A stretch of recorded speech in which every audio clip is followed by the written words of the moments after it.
আসসালামু আলাইকুম, কেমন আছেন সবাই? আশা করছি ভালো আছেন। আজকে আমি পেঁপে দিয়ে রুই মাছ রান্না করব। এই জন্য চুলায় একটা কড়াই দিয়ে দিয়েছি। কড়াইয়ে পর্যাপ্ত পরিমাণে তেল দিয়ে দিয়েছি পরিমাণ মতো পেঁয়াজ কুচি। পেঁয়াজটা হালকা বাদামি করে ভেজে নেব একটু সামান্য লবণ দিয়ে। তারপর এই যে এখানে দিয়ে দিলাম রসুন বাটা হাফ চা চামচ, আদা বাটা হাফ চা চামচ, জিরা বাটা হাফ চা চামচ দিয়ে সামান্য পানি দিয়ে মশলাটা খুব ভালোভাবে আমি মিশিয়ে নিয়েছি এখানে। তারপর 1 চামচ দিয়েছি কাঁচামরিচ বাটা। পেঁপে দিয়ে মাছ কিন্তু অসাধারণ লাগে, আপনারা খেয়ে দেখবেন। তারপর দিয়ে দিলাম লবণ 1-1.5 চামচ আর কি দিয়ে দিয়েছি। তারপর হলুদের গুঁড়ো দিয়েছি 1 চামচ। এখানে স্পেশাল রাঁধুনি মাছের মশলা যেটা, এটা দিয়ে দিয়েছি হাফ চা চামচ। দিয়ে মশলাটাকে খুব ভালোভাবে কষিয়ে নেব। আর এখানে দিয়ে দিয়েছি কালারের জন্য হাফ চা চামচ মরিচের গুঁড়া। দিয়ে মশলাটা আমি খুব ভালোভাবে কষিয়ে নিয়েছি সময় নিয়ে। এরপর দিয়ে দিয়েছি ওখানে মাছগুলো দিয়ে আমি উল্টে পাল্টে ভালো করে মশলার সাথে মিশিয়ে নিচ্ছি। এই তো মশানো শেষ, সামান্য পানি দিয়ে মাছটাকে আমি কষিয়ে নেব। মাছটা এখানে খুব ভালো করে কষিয়ে নেব।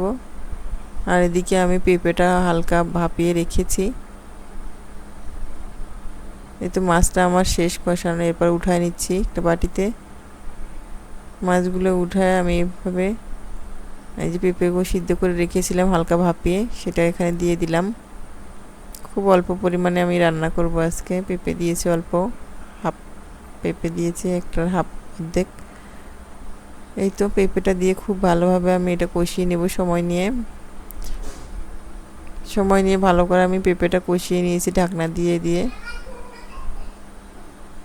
পেঁপেটা আমার খুব ভালো করে কষানো হয়ে গেছে। এরপর আমি দিয়ে দিলাম পানি। এখানে পর্যাপ্ত পরিমাণে পানি দিয়ে দিব আর কি, পরিমাণ মতো।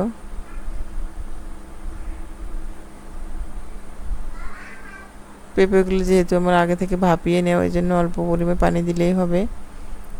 এই তো ঢাকনা দিয়ে খুব ভালো করে আমি পেঁপেটা রান্না করে নিয়েছি।